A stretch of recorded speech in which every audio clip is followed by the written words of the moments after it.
ಸಮಸ್ತ ಸ್ನೇಹಿತರಿಗೂ ನಮಸ್ಕಾರ. ನಿಜವಾಗ್ಲೂ ದೆವ್ವ ಇದೆಯಾ? ಇದನ್ನು ನೋಡಿದವ್ರು ಯಾರಾದರೂ ಇದ್ದಾರಾ? ಈ ಥರ ಏನಾದ್ರು ಕ್ವಶನ್ ಕೇಳಿದ್ರೆ ನಾನು ಈ ವಿಡಿಯೋನಲ್ಲಿ ನಿಮಗೆ ಕೆಲವು ಉತ್ತರಗಳನ್ನು ನೀಡುವಂತಹ ಪ್ರಯತ್ನವನ್ನು ಮಾಡ್ತೀನಿ. ಬನ್ನಿ ಈ ವಿಡಿಯೋ ನೋಡೋಣ. ಇನ್ನೊಂದು ಮುಖ್ಯವಾಗಿರುವಂಥ ಗಮನಿಸಬೇಕಾಗಿರೋ ಅಂಶ ಏನು ಅಂದರೆ, ದೆವ್ವ, ಭೂತ, ಬ್ರಹ್ಮರಾಕ್ಷಸ, ಬೇತಾಳ ಇವುಗಳೆಲ್ಲ ಬೇರೆ ಬೇರೆಯಾದಂತಹ ಪವರ್ಸನ್ನು ಹೊಂದಿದ್ದಾವೆ. ಇವುಗಳಿಗೆ ಕೆಲವಕ್ಕಿರೋ ಫ್ರೀಡಮು ಕೆಲವಕ್ಕೆ ಇಲ್ಲ.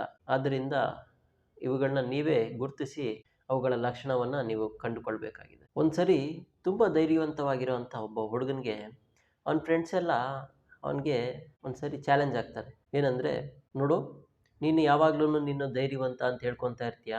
ಸರಿ, ನಾವು ನಿನಗೆ ಒಂದು ಚಾಲೆಂಜ್ ಕೊಡ್ತೀವಿ. ನೀನೇನು ಮಾಡಬೇಕು ಅಂದರೆ, ಇನ್ನೊಂದು ಸ್ವಲ್ಪ ದಿನಕ್ಕೆ ಅಮಾವಾಸ್ಯೆ ಬರ್ತಾ ಇದೆ. ಅವತ್ತಿನ ದಿನ ನಮ್ಮೂರಿಂದ ಆಚೆ ಹೋದರೆ ಒಂದು ದೊಡ್ಡ ಸ್ಮಶಾನ ಇದೆ. ನೀನು ಸ್ಮಶಾನದ ಮಧ್ಯೆ ಹೋಗ್ಬಿಟ್ಟು ಒಂದು ದೊಡ್ಡ ಮೊಳೆನ ಹೊಡೆದ್ಬಿಟ್ಟು ಬರಬೇಕು. ನೀನು ಬಂದರೆ ನೋಡಪ್ಪ, ನೀನು ಧೈರ್ಯವಂತ ಅಂತ ನಾವೆಲ್ಲ ನಂಬ್ತೀವಿ ಅಂತ ಹೇಳ್ತಾರೆ. ಸರಿ ಅಂದ್ಬಿಟ್ಟು ಈ ಹುಡುಗನು ಕೆಲವು ಸರಿ ಗೋಸ್ಟ್ ಹಂಟಿಂಗು ಅದಾದಮೇಲೆ ಸ್ಮಶಾನಕ್ಕೆಲ್ಲ ಹೋಗ್ಬಿಟ್ಟು ಕೆಲವು ಅನುಭವವನ್ನು ಪಡ್ಕೊಂಡು ಬಂದಿರ್ತಾನೆ. ಅದಾದ ನಂತರ ಸರಿ ಆಯಿತು ಒಪ್ಕೊಂಡು ಕೆಲವು ದಿನಗಳಾದಮೇಲೆ ಅವನು ಅಮಾವಾಸ್ಯೆ ರಾತ್ರಿ ಎಲ್ಲ ಜನ ಎಲ್ಲ ಮಲಗಿದ ಟೈಮಲ್ಲಿ ಹೋಗ್ತಾನೆ.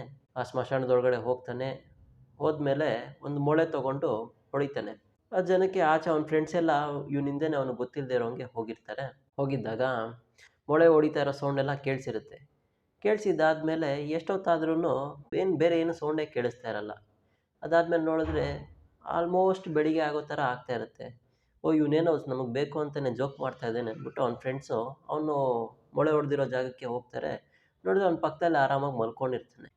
ಟೈಮ್ ಆಯ್ತು, ಎದೋಳೋ, ಸರಿ ನೀನು ಧೈರ್ಯವಂತ ಅಂತ ನಾವು ನಂಬ್ತೀವಿ, ಎದೋಳೋ ಅಂತ ಹಿಂಗೆ ಮುಟ್ಟಿದ್ರೆ ಅವನ ಶರೀರ ಎಲ್ಲ ತಣ್ಣಗಾಗೋಗಿರುತ್ತೆ.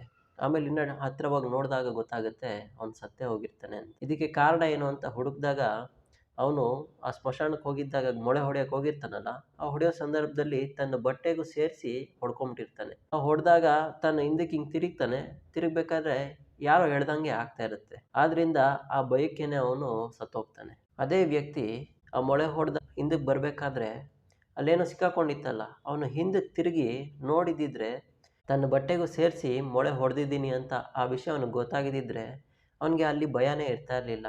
ಅವನು ವಾಪಸ್ಸಾಗಿ ಸೇಫಾಗಿ ತಿರ್ಗಾ ವಾಪಸ್ ಮನೆಗೆ ಬಂದಿರ್ತಾ ಇದ್ದ. ಬಟ್ ಆ ಟೈಮಲ್ಲಿ ಅವನು ಕಲ್ಪಿಸ್ಕೊಂಡಂಥ ಚಿತ್ರಗಳು, ಅದಾದ ನಂತರ ಕೆಲವು ಅನ್ಎಕ್ಸ್ಪೆಕ್ಟೆಡ್ ಸಿಚುವೇಶನ್ ಆಗಿರೋದ್ರಿಂದ ಅವನು ಆ ಭಯದಿಂದ ಅವನು ಸತ್ತೋಗ್ತಾನೆ. ಇದು ನಿಜವಾಗ್ಲೂ ನಡೆದಿರೋವಂಥ ಘಟನೆ. ದಕ್ಷಿಣೇಶ್ವರ ಅಂದ್ಬಿಟ್ಟು ವೆಸ್ಟ್ ಬೆಂಗಾಳಲ್ಲಿ ಇದೆ. ಅಲ್ಲಿ ಭಗವಾನ್ ಶ್ರೀ ರಾಮಕೃಷ್ಣ ಅವರು ತಪಸ್ ಮಾಡಿರೋ ಜಾಗ ಪಂಚವಟಿ. ಅಲ್ಲಿ ತೋತಾಪುರಿ ಅಂದ್ಬಿಟ್ಟು ರಾಮಕೃಷ್ಣ ಪರಮಹಂಸರಿದ್ದಾರಲ್ಲ, ಅವರು ಗುರುಗಳು ಅಲ್ಲಿ ಒಂದು ದಿನ ತಪಸ್ ಮಾಡ್ತಾ ಇರ್ತಾರೆ. ತಪಸ್ಸು ಅಂದರೆ ಧ್ಯಾನ ಮಾಡ್ತಾ ಇರ್ತಾರೆ. ಒಂದು ದಿನ ಮಧ್ಯರಾತ್ರಿ ಎಲ್ರೂ ಮಲ್ಕೊಂಡಿರ್ತಾರೆ. ಆ ಸರೌಂಡಿಂಗ್ಸಲ್ಲಿ ಯಾವುದೇ ರೀತಿಯಾದಂತಹ ಜನ ಓಡಾಟ ಇರೋದಿಲ್ಲ. ಅದಾದಮೇಲೆ ಒಬ್ಬ ನರಪಿಳ್ಳೆನೂ ಇರೋದಿಲ್ಲ. ಪ್ರಶಾಂತವಾಗಿರುತ್ತೆ. ಇವರು ತೋತಾಪುರಿ ಅವರು ತನ್ನ ಮುಂದೆ ಒಂದು ಧ್ವನಿ ಹಾಕ್ಕೊಂಡು ಧ್ಯಾನ ಮಾಡ್ಕೊಂಡು ಕೂತಿರೋಂಥ ಸಂದರ್ಭದಲ್ಲಿ ಶಾಂತವಾಗಿರೋ ವಾತಾವರಣ. ಅವರಿರೋದ್ರಿಂದ ಸ್ವಲ್ಪ ಮುಂದೆ ಒಂದು ದೊಡ್ಡ ಮರ ಇದೆ. ಆ ಮರದಲ್ಲಿ ಜೋರಾಗಿ ಏನೋ ಮರಗಳಿಂದ ಎಲೆ ಉದುರೋ ಥರ ಸೌಂಡು. ಸರಿ ಅಂದ್ಬಿಟ್ಟು ಇವ್ರ ಗಮನ ಅಲ್ಲಿ ಹೋಯ್ತು.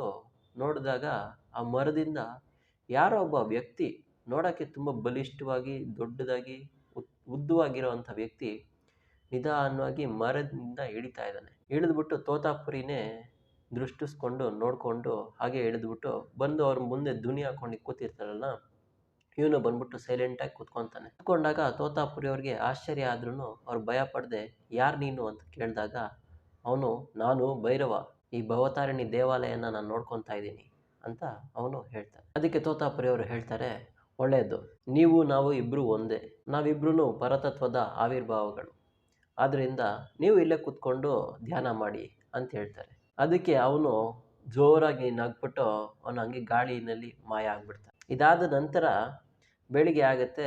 ತೋತಾಪುರಿ ಅವರು ಬಂದ್ಬಿಟ್ಟು ರಾಮಕೃಷ್ಣ ಪರಮಹಂಸರಿಗೆ ಹೇಳ್ತಾರೆ, ಈ ಥರ ರಾತ್ರಿ ಧ್ಯಾನ ಮಾಡಿದ ಸಂದರ್ಭದಲ್ಲಿ ಈ ಥರ ಒಬ್ಬನ ನೋಡಿದೆ ಅಂತ ಹೇಳ್ತಾರೆ. ಅದಕ್ಕೆ ರಾಮಕೃಷ್ಣ ಪರಮಹಂಸರು ಹೇಳ್ತಾರೆ, ಹೌದೌದು, ನಾನು ನೋಡಿದ್ದೀನಿ, ಅವನು ಅಲ್ಲೇ ಇದ್ದಾನೆ, ನಾನು ಅವನ್ನ ಹಲವು ಸಾರಿ ನೋಡಿ ಮಾತಾಡಿದ್ದೀನಿ ಅವನ ಜೊತೆ. ಆ ಭೈರವ ಕೆಲವು ಸರಿ ಮುಂದಕ್ಕೆ ಏನು ನಡೆಯುತ್ತೆ ಅನ್ನೋದನ್ನು ಸನ್ನೆ ಮೂಲಕ ನನಗೆ ತಿಳಿಸ್ತಾ ಇದ್ದ ಅಂತ ರಾಮಕೃಷ್ಣ ಪರಮಹಂಸರು ಹೇಳ್ತಾರೆ.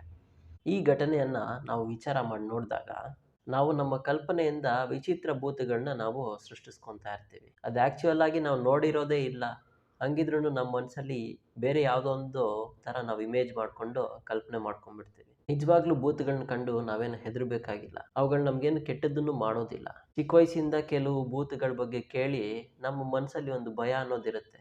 ಅದು ನಮಗೆ ಆ ಟೈಮಲ್ಲಿ ಹೆಚ್ಚಾಗುತ್ತೆ. ಇನ್ನೊಂದು ದೃಷ್ಟಿಯಲ್ಲಿ ನೋಡಿದ್ರೆ ದೇಹವನ್ನು ತ್ಯಜಿಸಿದ ನಂತರ ಸೂಕ್ಷ್ಮ ಶರೀರ ಚೇತನಗಳೇ ಭೂತಗಳಾಗಿರ್ತವೆ. ದೇಹ ಇದ್ದಂಥ ವ್ಯಕ್ತಿಗಳನ್ನ ಕಂಡಾಗಲೇ ಹೆದರಿಕೆ ಆಗಲ್ಲ. ಇನ್ನು ದೇಹ ಬಿಟ್ಟಾಗ ಏನಕ್ಕೆ ಹೆದರ್ತೀರಾ ಅಂತ. ಹಾಗಂದ್ಬಿಟ್ಟು ದೆವ್ವಗಳು ನಮಗೇನು ಮಾಡಲ್ಲ, ಅವುಗಳಿಂದ ನಮಗೆ ಯಾವುದೇ ರೀತಿಯಾದಂಥ ತೊಂದರೆ ಆಗಲ್ಲ ಅಂದ್ಬಿಟ್ಟು ನಾವೇ ವಿನಾಕಾರಣ ಹೋಗಿ ಅವುಗಳನ್ನ ಕೆದಕಿದ್ರೆ ಅದರಿಂದ ನೀವು ಎಕ್ಸ್ಪೆಕ್ಟೇ ಮಾಡೋಕ್ಕಾಗದೇ ಇರೋಷ್ಟು ಪರಿಣಾಮಗಳನ್ನ ನೀವು ಎದುರಿಸ್ಬೇಕಾಗುತ್ತೆ. ನಿಮ್ಮ ಪಾಡಿಗೆ ನೀವಿರಿ, ನಿಮಗೆ ಯಾವುದೇ ರೀತಿಯಾದಂಥ ಮ್ಯಾಕ್ಸಿಮಮ್ ಪ್ರಾಬ್ಲಮ್ಸ್ನು ದೆವ್ವಗಳಿಂದ ಬರಲ್ಲ. ಅದೇ ನೀವೇ ಪ್ರಾಬ್ಲಮ್ಗಳನ್ನ ನಾವು ಹುಟ್ಟು ಹಾಕೊಳ್ಬೇಕು ಅಂದ್ಬಿಟ್ಟು ದೆವ್ವಗಳನ್ನ ಕೆದಕೋದಕ್ಕೆ ಹೋಗ್ತೀರಾ ನೋಡಿ, ಆಗ ನಿಮಗೆ ತೊಂದರೆ ಆಗುತ್ತೆ. ಇನ್ನೊಂದು ಸರಿ ಏನಾಗುತ್ತೆ, ಶ್ರೀರಾಮಕೃಷ್ಣ ಪರಮಹಂಸರು ಇರ್ತಾರಲ್ಲ, ಅವರ ಭಕ್ತರಲ್ಲಿ ಒಬ್ಬ ಆದ ಗೋಪಾಲನ ತಾಯಿ ಒಂದು ಸರಿ ರಾಮಕೃಷ್ಣ ಪರಮಹಂಸರನ್ನ ತಮ್ಮ ಮನೆಗೆ ಬರಬೇಕು ಅಂತ ಕರೆದಿರ್ತಾರೆ.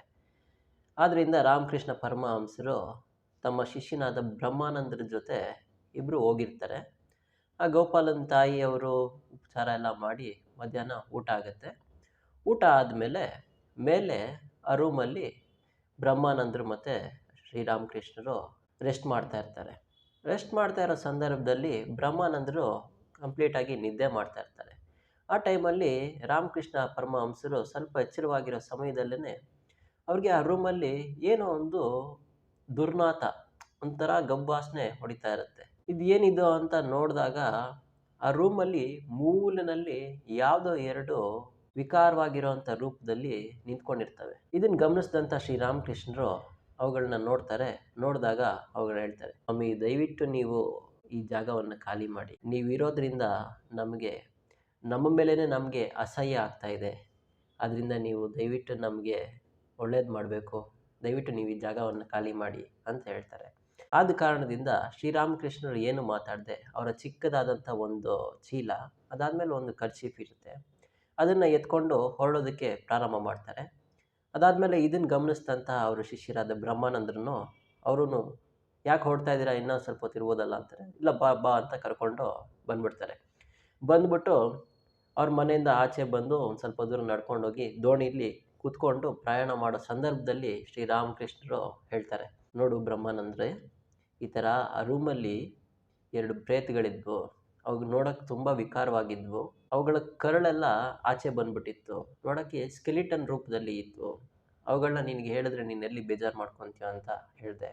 ಅದಕ್ಕೆ ಬ್ರಹ್ಮಾನಂದರು ಹೇಳ್ತಾರೆ, ನೀವು ಅವುಗಳಿಗೆ ಏನೋ ಒಂದು ಒಳ್ಳೆಯದನ್ನು ಮಾಡೋದು ಬಿಟ್ಬಿಟ್ಟು ನೀವು ಯಾಕೆ ಭಯ ಪಟ್ಕೊಂಡು ನೀವೇ ಬಂದುಬಿಟ್ರೆ ಹೇಗೆ ಅಂತ ಅವ್ರು ಹೇಳಿದಾಗ ಅವ್ರು ಹೇಳ್ತಾರೆ, ಶ್ರೀರಾಮಕೃಷ್ಣರು, ಮನುಷ್ಯರಲ್ಲಿನೂ ಕೆಲವ್ರಿಗೆ ಒಳ್ಳೇದು ಮಾಡಬೇಕು ಅನ್ನೋ ಆಸೆ ಇರುತ್ತೆ, ಕೆಲವ್ರಿಗೆ ಕೆಟ್ಟದ್ದು ಮಾಡಬೇಕು ಅನ್ನೋ ಆಸೆ ಇರುತ್ತೆ. ಅದೇ ರೀತಿಯಾಗಿ ಈ ದೆವ್ವಗಳಿಗೇನು ಒಳ್ಳೆ ಆಸೆಗಳು ಇರ್ತವೆ, ಕೆಲವಕ್ಕೆ ಕೆಟ್ಟ ಆಸೆಗಳಿರುತ್ತೆ. ನಾವು ಆ ಆಸೆಗಳಿಗೆ ನಾವು ಎನ್ಕರೇಜ್ಮೆಂಟ್ ಮಾಡಬಾರ್ದು ಅನ್ನೋ ಕಾರಣದಿಂದ ನಾನು ಕರ್ಕೊಂಬಂದ್ಬಿಟ್ಟೆ ಅಂತ ಹೇಳ್ತಾರೆ. ಇದಾದ ನಂತರ ಆ ಗೋಪಾಲನ ತಾಯಿಗೂ ಯಾಕೆ ಹೇಳಿಲ್ಲ ಅಂದರೆ, ಅವರು ಒಬ್ಬಂಟಿಯಾಗಿ ವಾಸ ಮಾಡಬೇಕು.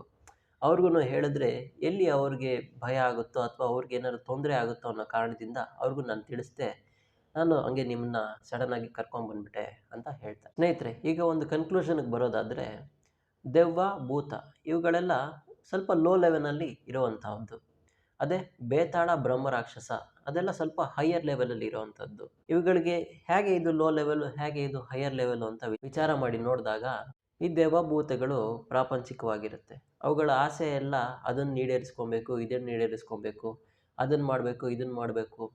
ಒಂದು ತೀರಾದ ಬಯಕೆ, ದ್ವೇಷ, ಕೋಪ ಇವುಗಳಿಂದ ಸತ್ತಿರೋವಂಥವೆಲ್ಲ ದೆವ್ವಭೂತಗಳು ಆಗಿರ್ತವೆ. ಅದೇ ಬೇತಾಳ, ಬ್ರಹ್ಮರಾಕ್ಷಸ ಇವೆಲ್ಲ ಸ್ವಲ್ಪ ಹೈಯರ್ ಲೆವೆಲ್ಲು. ಇವು ಆಧ್ಯಾತ್ಮಿಕ ಕ್ಷೇತ್ರದಲ್ಲೇ ತುಂಬ ದೂರ ಪ್ರಯಾಣ ಮಾಡಿರೋವಂಥವು.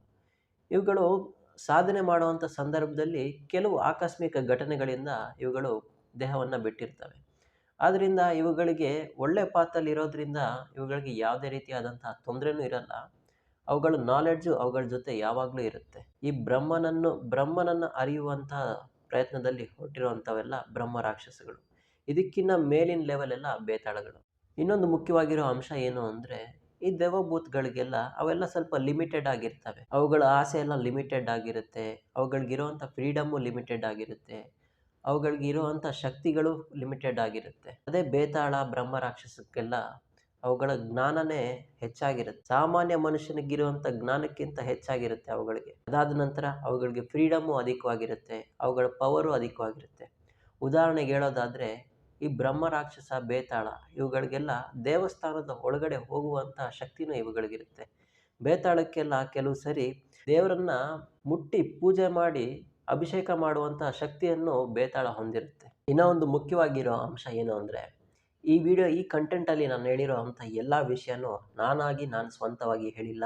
ಎಲ್ಲವನ್ನು ನಾನು ರೆಫರೆನ್ಸ್ ಮಾಡಿ ಅವುಗಳ ಬಗ್ಗೆ ಅಧ್ಯಯನ ಮಾಡಿ ಕೆಲವು ರೆಫರೆನ್ಸ್ ತೊಗೊಂಡು ನಾನು ನಿಮ್ಮ ಹತ್ರ ಶೇರ್ ಮಾಡಿದ್ದೇನೆ. ಫೈನಲ್ ಆಗಿ ಒಂದು ಪಾಸಿಟಿವ್ ಎನರ್ಜಿ ಇದ್ದರೆ ಖಂಡಿತವಾಗ್ಲೂ ನೆಗೆಟಿವ್ ಎನರ್ಜಿ ಅನ್ನೋದು ಇದ್ದೇ ಇರುತ್ತೆ.